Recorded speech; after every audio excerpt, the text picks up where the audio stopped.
my loves, welcome back to my channel. Lynette here, and today we're going to be talking about things you need to know before starting your herbal regimen. The first thing you need to know basically is know your source. Before you're starting your herbal regimen, before buying your herbs, you want to make sure you get your herbs from the proper source so that the potency is what you expect it to be, is at the highest quality that it can be.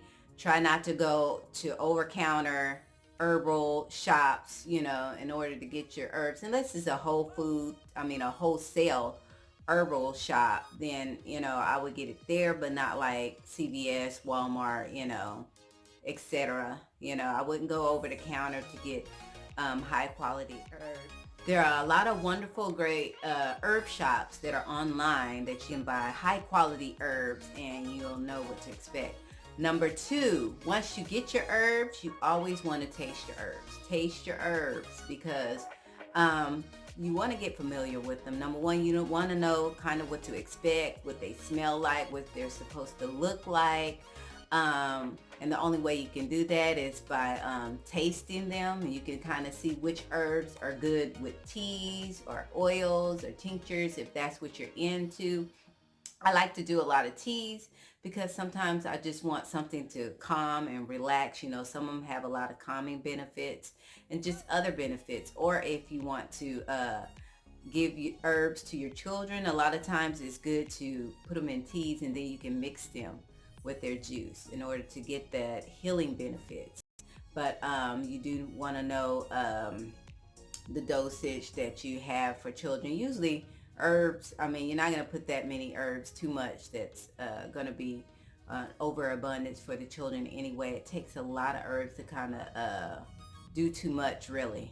And most of the herbs, the ones that I take, the alkaline herbs that I take, 95% of them, even if you drink too much, they're just going to pass through your body. So that's what you want to do. You want to get familiar with your herbs. You want to make sure you know what they look like, smell like. So when you do order them from different shops and it doesn't look right, you're like, hey, this does not look like my mullein, or this does not look like Santa Maria, this is not right. So you'll know whether it's quality or what they're doing. Most of the online shops, I haven't had an issue with anything coming out different. It's not until I go into the stores and I'm like, this doesn't look the same as, Of course, I don't even buy them in there. I started out buying them in there, and it never felt like they were doing anything, okay? The ones that I get now, it's a big difference. I can just tell the potency is there. I feel different. I'm energized, so I know these are working because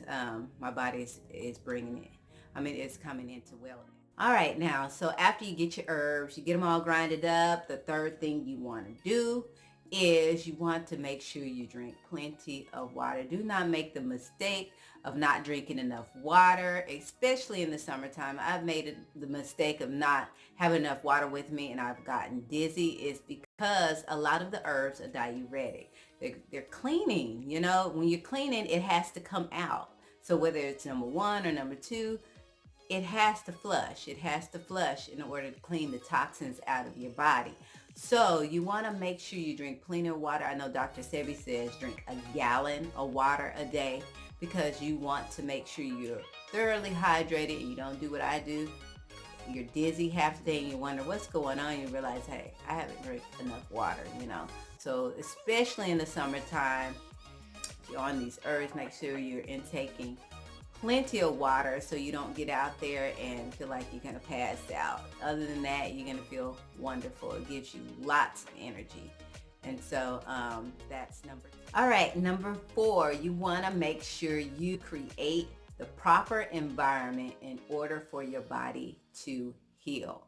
Okay, and I'm just going to tell you right out now, the best diet out there in order to heal, let's just go to pretty much the alkaline diet that Dr. Sebi has created, and he's gotten plenty of success from that because he did his homework. Dr. Sebi has actually done the homework, and plus the data backs it up that he has healed people from multiple diseases. So that was the diet that I stuck to because I wanted real healing. I wanted fast healing, and I stuck to that regimented electric food list. If you look in my description, you scroll down, I did do a video over his electric food list. So please feel free to check that out at your convenience. But yeah, that electric food list, that electric food diet that he has was perfect for me. Yeah, I believe that electric diet was what helped me to create the proper environment in order to stay alkaline. It's an alkaline, high mineral diet that allows your body to have the right environment in order to heal. A lot of times when we eating a lot of acidic foods really tears down your body, and it keeps your body from healing at its highest potential.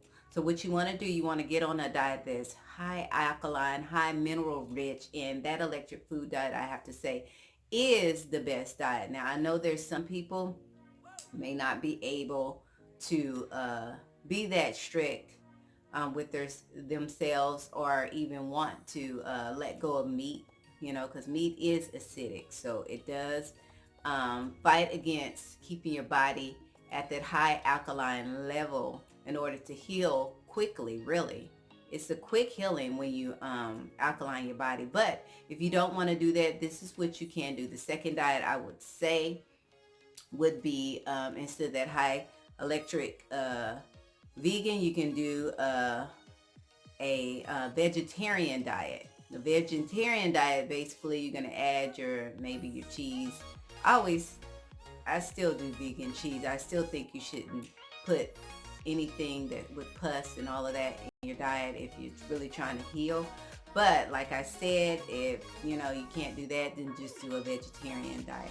And if that one is too much, then just try to stay away from meats that are bottom feeders, because these type of meats that really cause disease, and a lot of people are not aware of it. Of course, we all know pork. Some people don't know pork. I mean, they eat it breakfast, lunch, and dinner and don't realize that they're losing their eyesight and they're on all this medicine is because of the pork.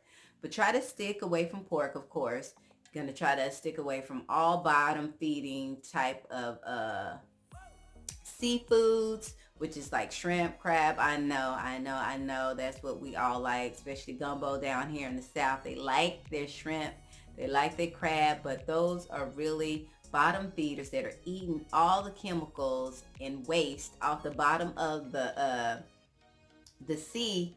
And so, all that we're putting back into our body, which is not going to be good. It's going to tear down at your mucous membrane. It's going to cause disease process. So you want to rid that. If it doesn't have scales or fins, not wild caught, don't eat it.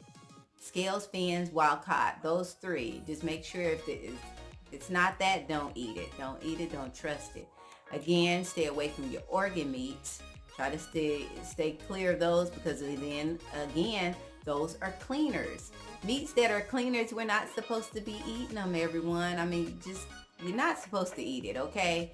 It's the reason why it's causing disease in your body, because that's not supposed to be ingested, Anyway, there's meats that are good for your body, such as chicken, you got lamb, you got your salmon. I mean, there's things, turkey you can do, but just try to stay away from those organ meats and try to stick to anything that basically deer, you can do the deer, you can do the lamb, you can do meats that are just basically, if it chew the cud, go back to the biblical. If it chew the cud and have the splitted foot, then it's good, okay? If not, just let it go. Okay, anyway, so I would do that. I would just, if I couldn't go to that extreme vegan diet, I would go ahead and just try to make sure that the meats that I eat aren't meats that are going to be causing illness. This can at least create an environment of healing in your body and not sickness. So you don't want to try to eat foods that are going to make you sick and then try to take herbs that are healing. It just doesn't make sense. It's like, what are we doing? Are we trying to heal, or we're tearing it down? So just try to do things that is going to build up your body. Stay away from sugars.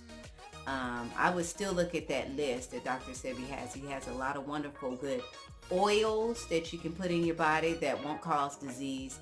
And then sweeteners like agave, date sugar, things like that are more natural, plant-based, that is going to create an environment of healing.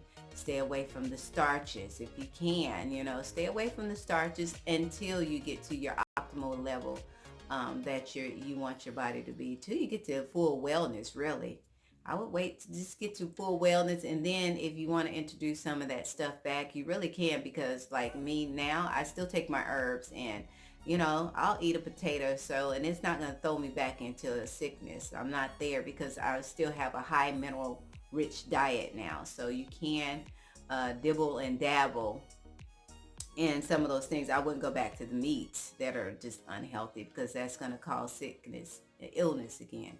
But as far as the starches and whatnot, those are okay. Okay, and the next thing now, when you're actually taking your herbs, you want to get the most out of your herbs. So you're going to mix them to where they pack a punch. Some people believe that if you put too many herbs together, it's too much going on. Like, you don't know which herb is doing what. But really, if you even look at the way Dr. Sebi does his herbs, he puts like 5 different herbs in one pill, and there's a reason for that, because you want to get the most out of those herbs, the most benefits. A lot of them work in different ways doing the same thing, so they're going to bring your body into wellness a lot faster if you're taking one herb at a time. Now, there's certain herbs that I think only a couple that I take one at a time because of certain properties that it does. I just wanted to do that, like the ashwagandha for anxiety. That one you want the full potency, but there's other herbs you can mix with it, but ashwagandha is so potent that go ahead and just, I'm going to fill it up with that, and I'm going to take 3 of those if I need to. I don't have to take them anymore. Usually around that time of the month I take them, where my hormone levels are off. But other than that, no. But that's like one of the only herb that I will just put just one herb inside of that capsule. But you want to mix your herbs. Mix them like you made 4 or 5 in one capsule. So when you're grinding them, you're going to put a tablespoon of each in there to get the potency level of each herb, all working at the same time, doing different ways of how they bring about that wellness. But it's going to make your herb more potent and more beneficial to your body. And plus, a lot of times we think there's one thing wrong with our bodies. If we are ill, we don't really know what's going on. So for it to work on multiple functions at one time, it's going to bring your body really into wellness a lot sooner. I know some people, they'll try to take, they'll ask me, well, what's good for this and what's good for that?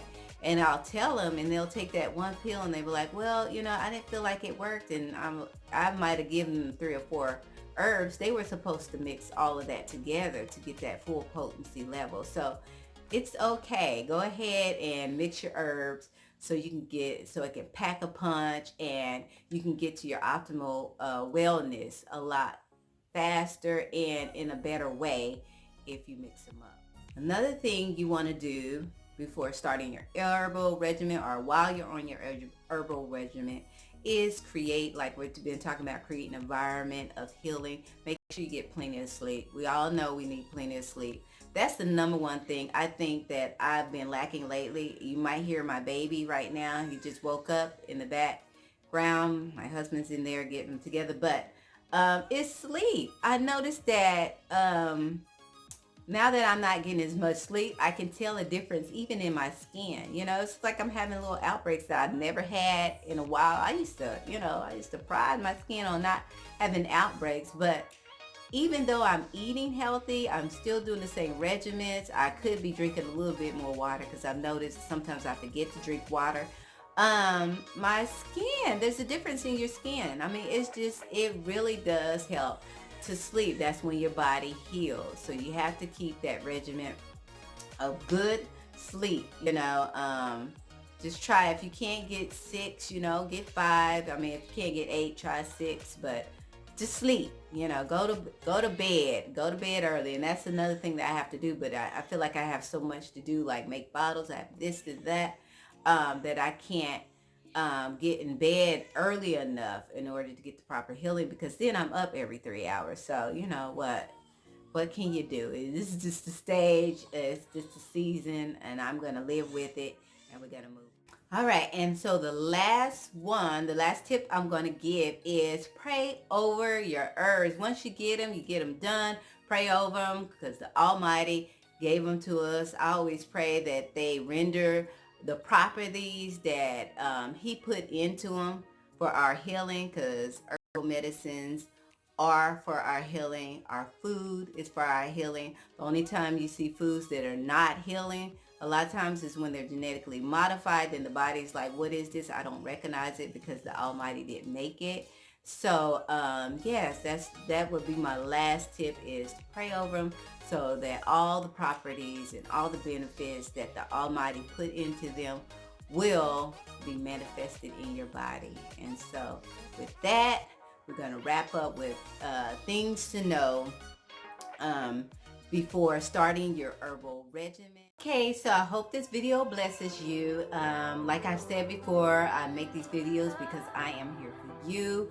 I hope some of you take some of these herbal regimens and implement them in your daily lives so that you can bring your body into full wellness, or maybe change your lifestyle and whatever uses that you have need for them.